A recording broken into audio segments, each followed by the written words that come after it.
Mesdames et messieurs, bonsoir. Il est 22 h sur Télé Djibouti, le journal. Voici les titres. Le président de la République a inauguré aujourd'hui la cérémonie marquant la pose de la première pierre d'une cité résidentielle moderne du nom de New City.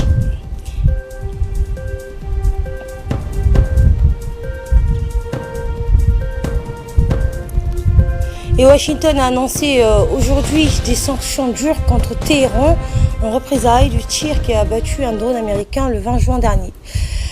Bonsoir et merci de nous accueillir chez vous. Le président de la République, Ismaïl Omar Guelleh, a parrainé aujourd'hui la cérémonie d'inauguration du centre des chirurgies cardiaques, cérébrales et nerveuses et cathétérisme cardiaque, l'hôpital Al-Rahma, situé dans la commune de Balbala.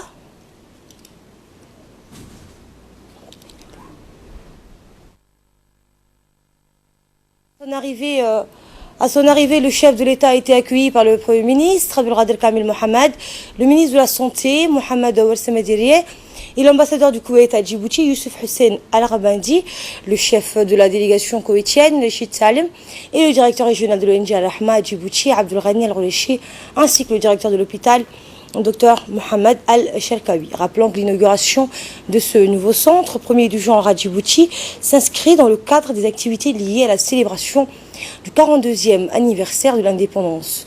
Après l'inauguration officielle, le chef de l'État, accompagné de hauts fonctionnaires, a effectué un tour d'inspection des différentes installations et équipements du centre qui fournira des soins médicaux exceptionnels aux patients.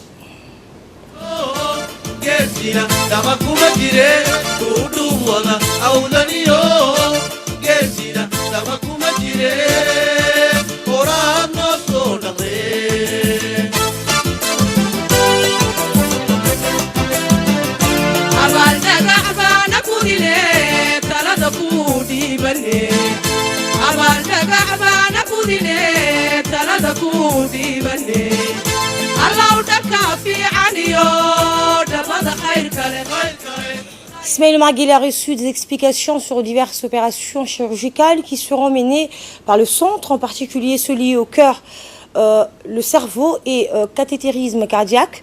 On a assisté à cet événement le président de l'Assemblée nationale et de nombreux membres du gouvernement ainsi que des dignitaires civils et militaires.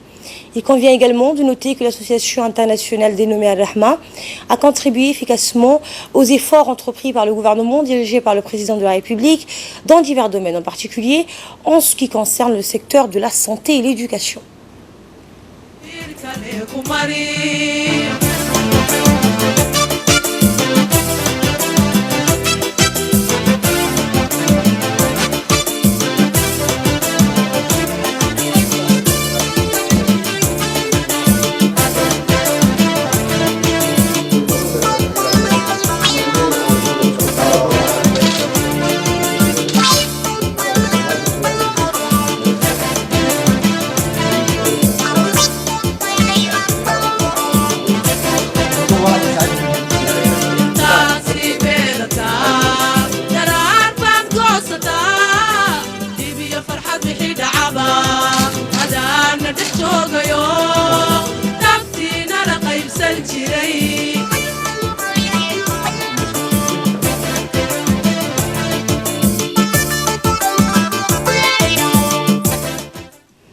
Et après la cérémonie d'inauguration, le Premier ministre, Abdelkader Kamil Mohamed, a présidé la cérémonie officielle qui a réuni plusieurs membres du gouvernement, dont notamment le ministre de la Santé et l'ambassadeur du Koweït accrédité à Djibouti.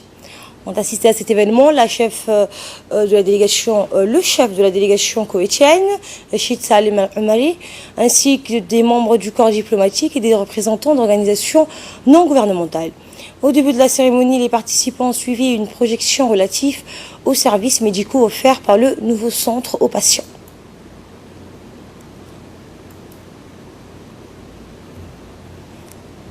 Le directeur de l'hôpital Al-Rahma, Dr Mohamed Al-Sharkawi, a dans son mot souhaité la bienvenue aux membres du gouvernement et les hauts fonctionnaires qui ont honoré la cérémonie de l'inauguration du dit centre. Il a également souligné que ce centre contribuera à la fourniture du traitement et des médicaments pour les patients qui souffrent du cœur, le cerveau et les maladies nerveuses dans la République de Djibouti. Et de son côté, l'ambassadeur du Koweït à Djibouti, Youssouf Hussein, a affirmé le rôle que joue l'État du Koweït durant de longues décennies pour contribuer aux efforts de développement dans les pays frères et amis. Même ont été sélectionnés par les Nations Unies en tant que plaque tournante mondiale pour l'action humaine. L'ambassadeur a souligné les bonnes relations entre l'État du Koweït et la République de Djibouti qui a connu un développement remarquable au cours des dernières années grâce à l'émir de l'État du Koweït, Cheikh Sabah Al-Ahmed Al-Jaber, et le président de la République, Ismaël Omar Guelleh. Il a affirmé que son pays va continuer d'appuyer les efforts du gouvernement djiboutien en faveur du développement social et économique.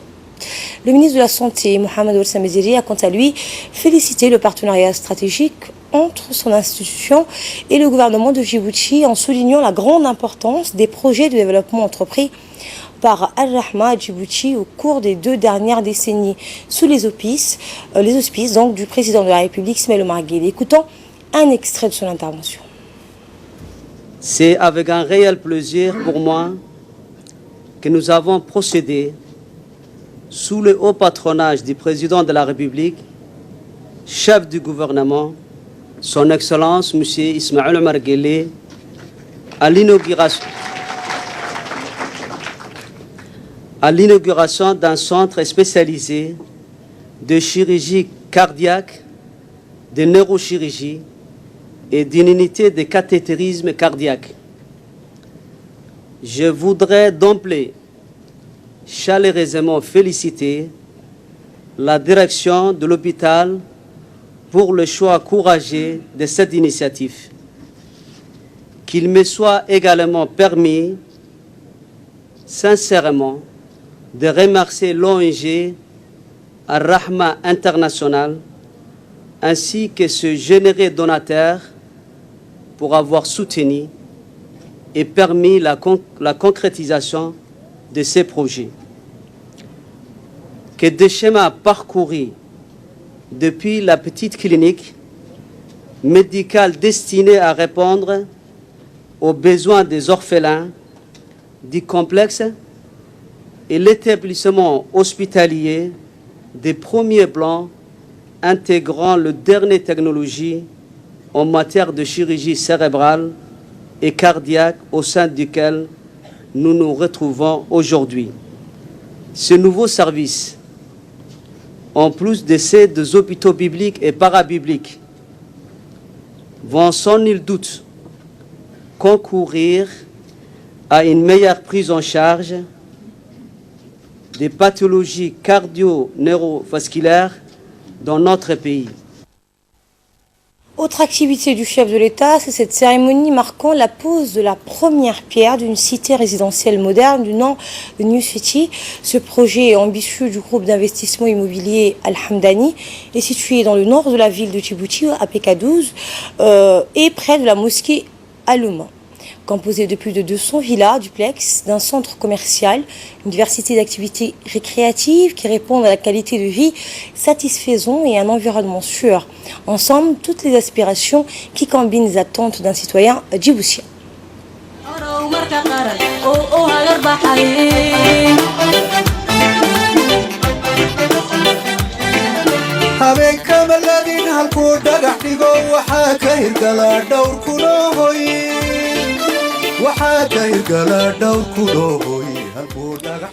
Ce projet immobilier qui s'élève à un coût de 20 milliards offre aux résidents tous les attributs d'un luxe. Ce projet est composé d'un large éventail de propriétés résidentielles et commerciales modernes dotées d'une infrastructure moderne telle qu'un parc, une école et une mosquée donnant une vue panoramique sur la mer. Ces villas seront en concordance avec la culture du pays. La première pierre de ce complexe résidentiel qui a été posée ce matin par le président de la République s'inscrit dans le cadre de la démocratisation de l'accès au logement, qui est une priorité majeure pour le gouvernement. Rappelons au passage que le président de la République a fait du logement un impératif économique et une nécessité sociale à toutes les djiboutiennes et djiboutiens afin qu'ils aient un logement abordable en fonction de leurs revenus. Il convient de noter que l'essor de ce projet immobilier, qui n'est pas le premier du genre, permet à la capitale de connaître un nouveau stade d'urbanisation rapide dans un processus porteur de réelles opportunités de développement économique et social, mais aussi engendre des avantages macroéconomiques substantiels qui concourent à accroître la productivité de l'économie et à l'amélioration des conditions de vie des populations. Cet événement a vu la participation des membres du gouvernement et du Parlement et d'autres élus communaux, des leaders religieux, des acteurs du tissu associatif local qui ont assisté au déroulement de cette cérémonie, sans oublier les nombreux habitants des quartiers environnants qui se sont mobilisés pour réserver un accueil chaleureux au chef de l'État. Eh bien, le président du conseil d'administration de la société Al-Hamdani, Jamal Al-Hamdani, a dans son intervention félicité le succès réalisé par le gouvernement djiboutien avec à sa tête le président de la République dans les secteurs économiques, commerciaux et immobiliers, en confirmant ainsi la détermination des dirigeants du pays à faire avancer les plans de développement pour atteindre les objectifs nationaux. Il a remercié le numéro 1 djiboutien pour son encouragement constant du secteur privé à Djibouti, qui est un partenaire, a-t-il dit, incontournable afin que chaque citoyen bénéficie d'un logement et une vie décente. S'agissant du nouveau projet résidentiel, le président du conseil d'administration de la société Al-Hamdani a indiqué que ce projet sera composé de 219 villas résidentielles, d'un centre commercial, d'un hôtel de tourisme, de bâtiments commerciaux et administratifs et d'une infrastructure intégrée, en soulignant que ce projet va répondre aux besoins du marché djiboutien. Prenant la parole à son tour, le directeur de l'Agence nationale de la promotion des investissements, Mahdi Delal, a rappelé que le président de la République a fait du logement un impératif économique et une nécessité sociale à tous les Djiboutiens afin qu'ils aient un logement abordable en fonction de leur revenu. Mesdames et messieurs, outre l'édification des milliers de logements par les pouvoirs publics, l'on assiste à la floraison des programmes d'investissement immobilier privés, tant nationaux qu'internationaux. En effet, ce second projet d'investissement du groupe Al-Hamdani, d'un coût global de quelques centaines de millions de dollars, se compose de plus de 200 villas, de high standing, de 10 immeubles d'habitation, d'un centre commercial couplé à un hôtel 5 étoiles. Le projet comprend aussi des facilités connexes, comme un jardin d'enfants et bien d'autres édifices d'usage commun. L'Agence nationale pour la promotion des investissements, que son Excellence a bien voulu mettre en place aussitôt après son arrivée au pouvoir, accompagne et appuie présentement plusieurs projets immobiliers, bien évidemment en collaboration avec la collaboration technique et la supervision technique du ministère en charge du logement. Ces programmes d'investissement, dont le cumul des coûts avoisine ou dépasse largement les 20 milliards de nos francs, vont significativement renforcer l'offre immobilière à nos concitoyens. Cette offre, je parle bien sûr des présents projets, est composée d'environ l'ensemble de ces offres d'investissement privé est composé de plus de 1000 villas. Certains projets sont en train d'être finalisés et d'autres sont encore en réalisation. Écoutons cette fois un extrait du discours de la ministre de l'Habitat, Mme Amina Abdi Adan. La cérémonie de lancement du projet immobilier de la société Al-Hamdani marque une occasion de plus pour fructifier l'offre de logement à l'adresse des familles djiboutiennes. Excellence, Monsieur le Président de la République, votre présence ici témoigne de votre ferme volonté et de votre engagement d'œuvrer pour que chaque famille djiboutienne puisse avoir, quel que soit son niveau de revenu, puisse avoir. Excellence, nul ne peut ignorer que le logement constitue une priorité du gouvernement au regard des défis à relever. Aussi, les réformes engagées à ce jour ont permis l'installation d'un environnement institutionnel dont les compétences sont renforcées pour contribuer à l'augmentation de l'offre de logement. Partant de cette évidence, les mesures réglementaires instaurées il y a quelques années permettent progressivement l'émergence d'un secteur privé dynamique qui, aux côtés des organismes publics, devrait contribuer à la diversification de l'offre immobilière. En effet, ces dernières années, le nombre de sociétés privées qui initient des projets immobiliers ne cesse de progresser. nous avons bon espoir que le volume de nouveaux logements portés par le secteur privé augmentera de manière significative, surtout dès lors que les assiettes foncières nécessaires sont disponibles. En ce qui concerne la société Al-Hamdani, il ne s'agit pas de son premier projet immobilier. Comme vous le savez, la société a déjà réalisé et commercialisé quelques centaines de logements de la cité Rawabi, non loin du présent site. Je félicite les responsables de la société pour leurs initiatives. Excellences, l'émergence du secteur du logement, donc performant, passe par la mise en œuvre de différentes actions essentielles que notre département se propose d'intensifier encore. Tout d'abord, il s'agit de consolider la mobilisation d'un foncier suffisant pour réaliser les objectifs gouvernementaux, puisque la disponibilité d'un foncier accessible constitue un levier indispensable pour le succès de toute politique du logement et en particulier du logement social. Dans le reste de l'actualité, après les forces armées djiboutiennes et la gendarmerie nationale, le ministre de la Défense, Hassan Omar, poursuit sa tournée de prise de contact des institutions sous la tutelle de son département. L'étape suivante pour le ministre de la Défense a été la caisse militaire de retraite. La caisse militaire de retraite couvrant, selon son appellation, le personnel militaire. Il est à noter que ces caisses sont financées par les cotisations des salariés et des employeurs. À son arrivée dans le bâtiment, abritant cette caisse, le ministre de la Défense a reçu un accueil des plus chaleureux de la part du directeur général Abdeslam Ismail Assoué et les employés de l'institution. D'emblée, le ministre de la Défense s'est rendu accompagné des responsables de la caisse militaire de retraite dans les différents locaux composant cette caisse et a pu s'enquérir personnellement du travail et du sérieux d'enfants preuve les employés. Et à chaque étape, le ministre a reçu des explications sur le fonctionnement de chaque service.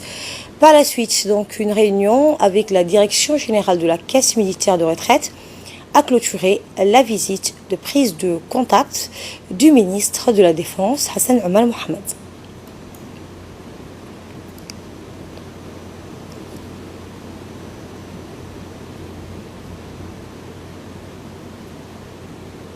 Autre tournée de prise de contact, cette fois c'est le ministre du budget Abdelkarim Aden Cher qui s'est rendu dans l'après-midi d'hier à la direction des douanes et des droits indirects. Le directeur général de cette institution, M. Gouled Ahmed Youssouf, a accueilli chaleureusement le ministre et la forte délégation qui l'accompagne dans son déplacement.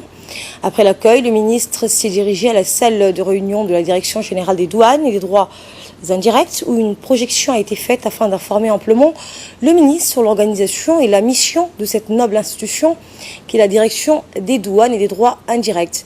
Rappelons que la douane a pour mission, entre autres, d'assurer l'assiette, la liquidation et le contrôle des recettes indirectes et leur mise en recouvrement, d'asseoir le contrôle approfondi de l'assiette des divers impôts, droits et taxes de manière à prévenir et à combattre la fraude fiscale et de vérifier l'application de la réglementation en matière des douanes et droits indirects, de lutter contre la contrebande, la fraude et l'évasion fiscale, de mener l'instruction et le suivi du contentieux dans le domaine de la fiscalité indirecte et enfin de faciliter la circulation des biens, des capitaux et des personnes. Après la réunion, le ministre a entamé sa visite aux différents départements et services que compose la douane, à savoir le service informatique, le service de formation et relations publiques, le service manifeste, le service révision et le service contentieux. Il faut souligner que la douane, avec à sa tête son directeur, Gouled Ahmed Youssouf, a accompli des progrès considérables en matière de lutte contre la contrebande. À la une également, le ministre du Travail chargé de la réforme et de l'administration, Ismail Ibrahim Roble, a reçu ce matin l'ambassadeur du Japon à Djibouti, Koji Yonetani. L'ambassadeur du Japon a d'abord présenté ses félicitations au ministre pour sa nomination récente à la tête de ce département. Il a ensuite évoqué les liens d'amitié, de fraternité et de coopération existants entre les deux pays. De son côté, le ministre du Travail a rappelé les appuis et l'aide apportée par le Japon à la République de Djibouti dans plusieurs domaines, notamment en ceux qui concernent son département ministériel. Le projet appui à l'emploi des jeunes qui a permis l'insertion de 240 jeunes. À cette occasion, le ministre a souhaité de renouveler ce projet en rappelant que l'emploi est la principale préoccupation du gouvernement djiboutien.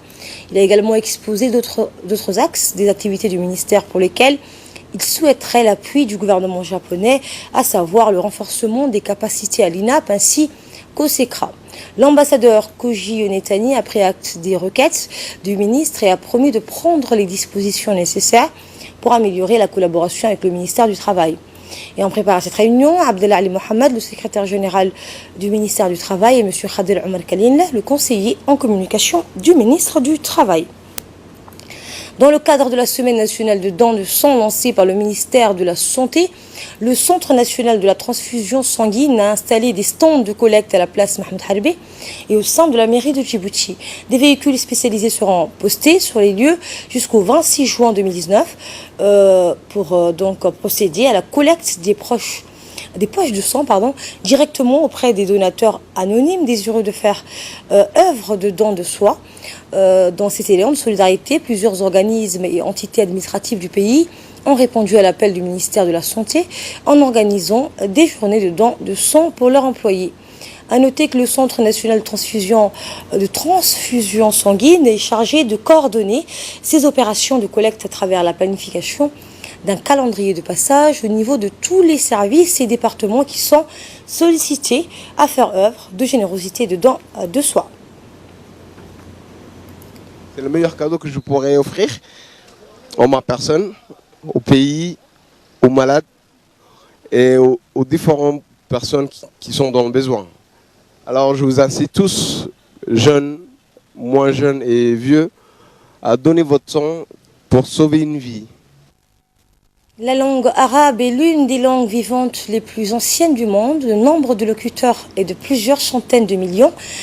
Ainsi, l'ONU l'a reconnue comme langue de base dans ses forums et a consacré le 18 décembre de chaque année la journée internationale marquant la célébration de la langue du Saint-Coran. L'attention des Djiboutiens a été nettement centrée au cours des 3 dernières décennies sur l'apprentissage de l'arabe selon des estimations récentes. C'est un magazine de la rédaction, regardez.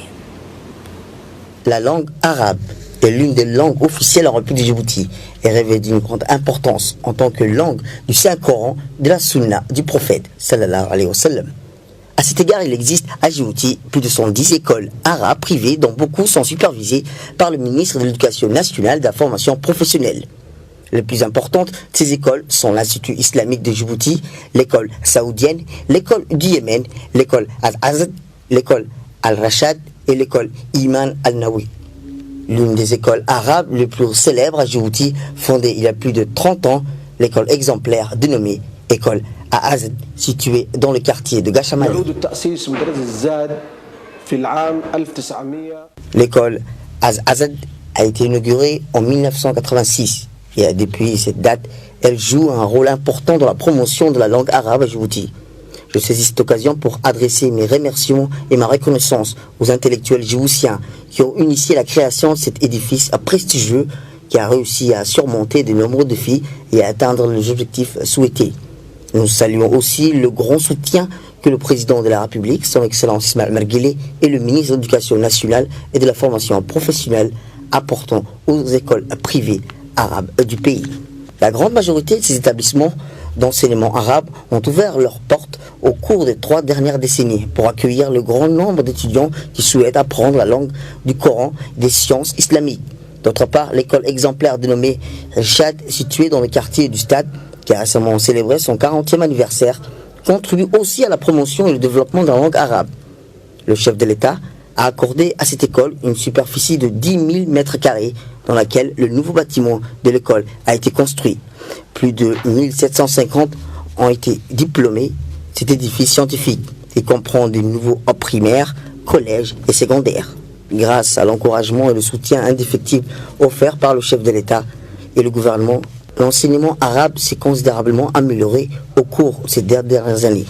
L'école Irshad a été créée en 1968, juste après l'indépendance nationale, soit 1 an après un groupe d'érudits comprenant Cheikh Mohamed Osman et Cheikh Gourat Hamadou. Cette institution s'efforce de fournir aux étudiants des connaissances et des compétences différentes et de les préparer à être des éléments utiles à la société. Rappelons que après la prise du pouvoir par le chef de l'État, son Excellence Ismaël Guelleh, les certificats arabes sont devenus équivalents aux certificats français. Ainsi, des bourses et des emplois gouvernementaux sont à la disposition de tous les diplômés sans exception. Enfin, le désir de comprendre l'islam a incité des individus et des groupes du monde entier à étudier la langue du Saint-Coran à ce jour. Suite au drame survenu vendredi dernier en mer et après d'intenses opérations des recherches des gardes-côtes et les pêcheurs de Tadjoura ont repêché donc la dépouille d'une femme au nom de Oumouna Aboubakar Kako et son neveu de 2 ans au bord de la mer de Doudoul à Tadjoura. Suite à cette tragédie, le préfet de Tadjoura et celui d'Obok, ainsi que les autorités civiles de ces 2 régions du Nord, adressent leurs sincères condoléances à la famille des défunts. Direction d'Ikil cette fois, où le comité de gestion communautaire de Goulabous a organisé aujourd'hui un dialogue communautaire sur les droits de l'enfant au centre communautaire du village. Le chef de village, Hassan Ahmed, le coordinateur de la région, Hassan Mohamed Hassan, ainsi que d'hommes et des femmes et jeunes issus de cette localité en préparent à cette rencontre. Objectif, promouvoir les droits de l'enfant auprès de la communauté représentative. La malnutrition infantile et la diarrhée infantile sont des maladies qui sont à l'origine de la mortalité infantile et cela a suscité un débat fructueux. L'UNFD était représentée par 2 superviseurs, Monsieur Hassan Ibrahim et Madame Halima Nour. Dans l'actualité internationale, à présent au Soudan, les leaders de la contestation ont donné vendredi leur accord à la mise en œuvre d'une transition politique proposée par l'Éthiopie pour mettre fin au bras de fer qui les oppose à l'armée au pouvoir après la destitution en avril d'Omar Hassan al-Bashir. Nuit de samedi à dimanche, agité au Soudan, les manifestants ont à nouveau brûler des pneus non loin de la capitale à Khartoum. La mobilisation de la rue fait écho à la volonté des leaders de la contestation de faire partir donc les militaires au pouvoir. Plus tôt dans la journée de samedi, ils se sont dit être prêts à suivre la voie proposée par l'Éthiopie pour une transition politique en douceur. Je vous le disais en titre, alors que les États-Unis ont tenté de mener des cyberattaques contre l'Iran, Washington a annoncé aujourd'hui des sanctions dures contre Téhéran en représailles du tir qui a abattu un drone américain le 20 juin. Nous continuerons à faire monter la pression sur Téhéran, c'est ce qu'a affirmé Donald Trump depuis le bureau ovale, assurant que les sanctions pourraient rester en place pendant des années. Téhéran et Washington ont beau répéter ne pas chercher la guerre, les déclarations belliqueuses et les incidents se multiplient dans des attaques d'origine inconnue contre des pétroliers et la destruction d'un drone américain par l'Iran dans la région du Golfe. Hier, le chef de la diplomatie iranienne, Mohammad Javad Zarif, a fait état pour la première fois d'un incident impliquant un drone américain le 26 mai dernier qui, selon une carte qu'il a publiée sur Twitter, serait resté au moins 20 minutes dans l'espace iranien et aurait reçu 3 avertissements. C'est le journal de la rédaction. Merci à vous de l'avoir suivi.